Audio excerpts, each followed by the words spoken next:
জামাই ষষ্ঠী মানেই কিন্তু বাঙালিদের একটা অন্যতম শ্রেষ্ঠ উৎসব। আর এই উৎসব মানেই হলো শ্বশুর শাশুড়ি তাদের সবপ্রিয় জামাইদের বসিয়ে জামাই আদর করে। আর সেই জামাই আদর পেতেই কিন্তু আমি প্রতি বছর চলে যাই আমার মামা বাড়িতে, কারণ আমার বাবার বাড়িতে ষষ্ঠী পুজো হয় না।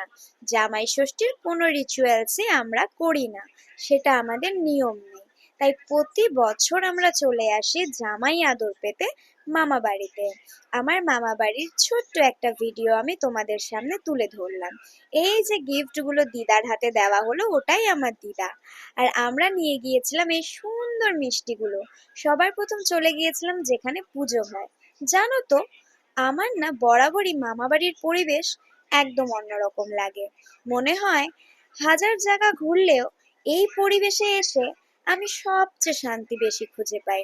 তাই সব সময় মনে হয় মামা বাড়িতে থেকে গেলেই পারতাম। এখানে কয়েকজনের ভিডিও নিতে পেরেছি, সবার পারিনি। জামাই ষষ্ঠীর ফার্স্ট পার্ট আমি তোমাদের সাথে আজ শেয়ার করলাম। সেকেন্ড পার্ট দেখার জন্য অপেক্ষা করো, খুব তাড়াতাড়ি আসবে। ততক্ষণ ভালো